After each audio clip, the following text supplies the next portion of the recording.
안녕하십니까? 전종희 목사입니다. 7월 15일 금요일 매일 성경 묵상입니다. 히브리서 9장 23절로 28절입니다.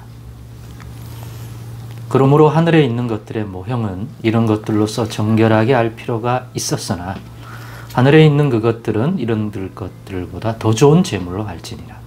그리스도께서는 참것의 그림자인 손으로 만든 성소에 들어가지 아니하시고 바로 그 하늘에 들어가사 이제 우리를 위하여 하나님 앞에 나타나시고 대제사장이 해마다 다른 것의 피로서 성소에 들어가는 것 같이 자주 자기를 드리려고 아니하실지니 그리하면 그가 세상을 창조한 때부터 자주 고난을 받아야 할 것이로되 이제 자기를 단번에 제물로 드려 죄를 없이 하시려고 세상 끝에 나타나셨느니라. 한 번 죽는 것은 사람에게 정해진 것이요 그 후에는 심판이 있으리니 이와 같이 그리스도도 많은 사람의 죄를 담당하시려고 단번에 들이신 바 되셨고 구원에 이르게 하기 위하여 죄와 상관없이 자기를 바라는 자들에게 두 번째 나타나시리라. 아멘. 네, 오늘은 우리 주 예수님의 오늘과 내일, 우리 주 예수님의 오늘과 내일이라는 제목으로 묵상 나눔을 갖겠습니다. 오늘의 내용은 새로운 것이라기보다는 제가 이 히브리서 최근에 내용을 하면서 계속 반복적으로 중요하게 여기면서 언급을 계속한 내용이 다시 또 다른 표현 방식으로 나온다고 볼 수가 있죠. 옛 언약 아래에 있는 사람의 손으로 지은 그 성전, 우리가 예루살렘 성전으로 기억하는 그 성전에서 하나님이 자기 백성을 부르고 거기서 만나주시고 백성들이 드리는 예물도 받고 백성들이 깨달아 자기의 허물과 죄를 사함받고자 할 때 거기서 하나님이 율법 가운데 정한 정결구례라든가 그러한 절차를 따라 하나님 앞에 나올 때 거기서 제사함을 얻고 다시 회복시키는 그러한 일들이 거기서 이루어지죠. 성전에서. 거기서 하나님과 백성 사이에 그러한 것들을 돕는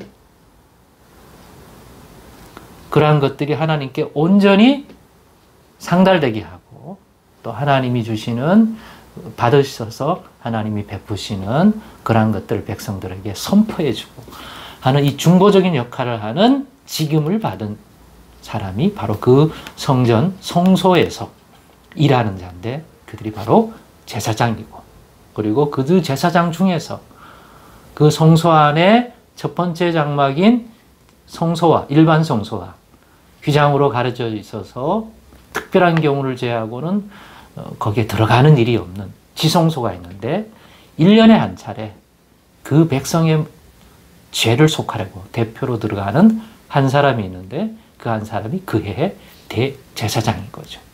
그래서 그걸 수행하기 위해서 첫 번째 장막을 지나서 거기서 할 일은 끝냈기 때문에 이제 휘장을 가르고 그 지성소로 들어가서 준비한 피로서 그 백성의 죄를 속하는 일을 하려고 1년에 다 한 차례 그리로 들어가요. 그래서 그 대제사장이 와서 백성의 죄를 속하는 그것을 하려고 할 때 비로소 열리는 게 그 지성소의 문이에요. 휘장으로 가려있기 때문에 휘장을 가르고 들어가죠. 그것들이 다 모형이라는 거죠. 뭐가 등장할 때 모형적인 게 되죠? 더 온전한 성전, 더 온전한 제사, 더 온전한 대제사장. 땅에 있는 그러한 손으로 지은 것이 아닌 진정한 하늘의 성소. 거기로 들어가려고 하는 더 나은 대제사장이 왔을 때 그 대제사장은 뭘 하겠습니까?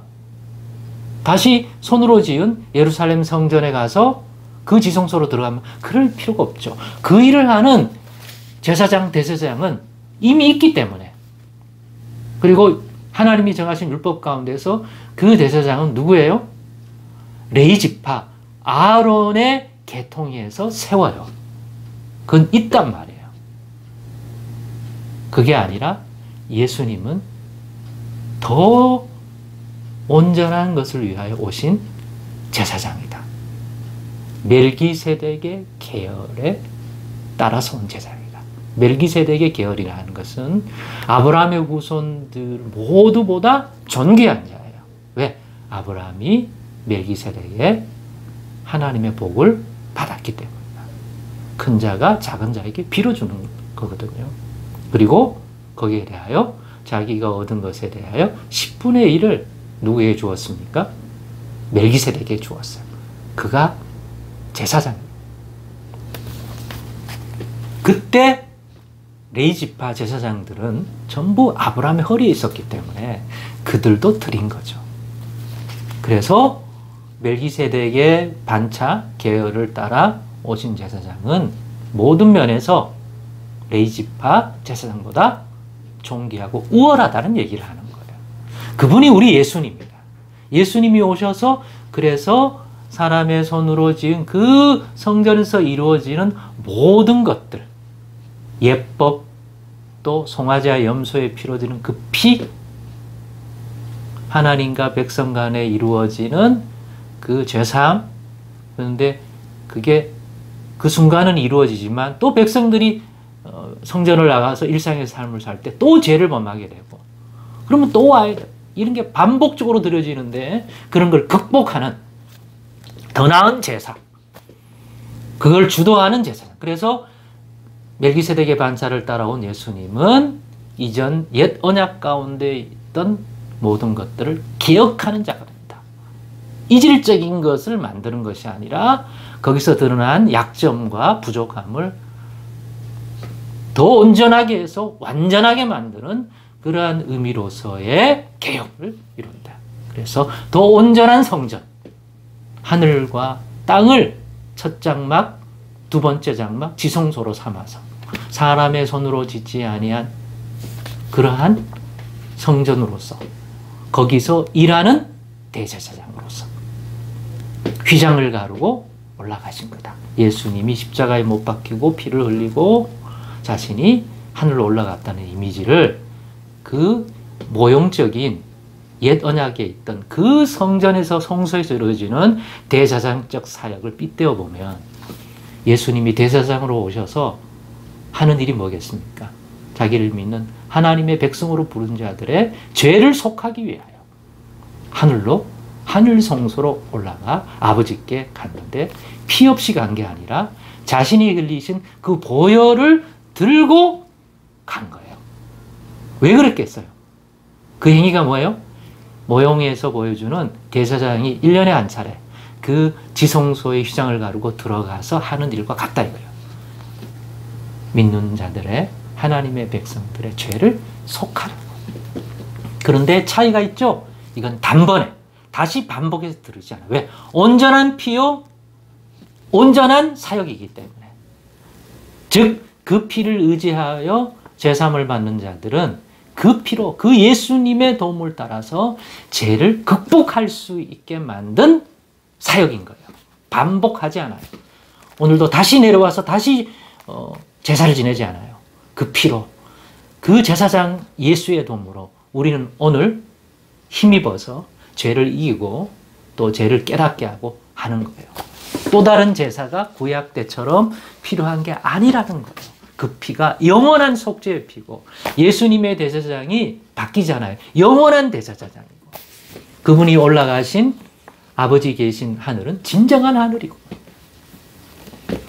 그래서 우리 주 예수님과 예수님의 오늘과 내일, 오늘은 이미 올라가셨기 때문에 거기서 지금도 주 믿는 자들에게 그 피로 정결하게 해주시고 죄를 벗어나게 해주시고 죄를 이기게 해주시는 사역을 지금도 우리에게 베푸시는 거죠. 왜? 그 속죄를 이루었기 때문에. 다른 제사는 없는 거죠. 그래서 예수님의 지금 오늘은 거기 계신 거죠. 하늘 성소에, 아버지 앞에. 이 본문에도 나타나요. 그러면 내일은요, 장래에, 앞으로는요, 죄와 상관없이 주 믿는 자들의 약속하신 그 구원을 완성하시기 위하여 다시 우리 가운데 나타날 것이다. 우리가 바로 예수의 재림이라고 부르는 그 내용이죠. 그때는 오셔서 다시 제사장이 되어서서 제물이 되어 주셔서 그게 아니라 구원의 주님으로서 죄와 상관없이 나타나서 예수 믿는 자들을 영원한 생명과 구원에 관한 나라에 온전히 들어가도록 그들을 이끌어 주시기 위해서, 피 흘려 주시기 위해서, 우리의 죄의 문제를 해결해 주시기 위해서가 아니라 이미 십자가 지셨고 피 흘려 주셨던 그 피를 믿는, 그 예수를 믿는 자들을 위해서 다시 죽으려고 하는 게 아니라 인도하려고 나타날 것이다 하는 거죠. 말씀을 정리하고 마치겠습니다. 그러니 지금 우리가 예수를 믿을 때 우리는 어떤 예수를 지금은 바라봐요? 하늘 성소에 올라가신, 자신의 피로 말미암아 올라가셔서 주 믿는 모든 하나님의 백성들의 죄를 사하시는 그러한 속죄 사역을 완성하신 그 예수를 바라보는 거죠. 거기 계시니까. 그러면서 동시에 앞으로는 어떤 예수를 또한 기다립니까? 죄와 상관없이 우리 안에 나타나서 우리를 영원한 하나님 나라의 생명의 잔치에 참여하게 만들어주시는 그 예수로 다시 오실 그분을 또한 바라본다는 것 기억하시고, 아, 그렇구나. 지금 예수님은 어디 계시고 어떤 위치에 계시고 또 앞으로 예수님은 어떠하실 건데 우리가 바라봐야 할 예수님은 무엇인지 오늘의 이 묵상을 통하여 다시 한번 선명히 깨닫고 우리의 믿는 바를 더욱 성숙시켜 나가기를 간절히 바랍니다. 기도하겠습니다. 하나님 아버지 감사합니다. 오늘의 나눔 속에도 은혜 베풀어 주옵소서. 예수님의 이름으로 기도드리옵나이다. 아멘.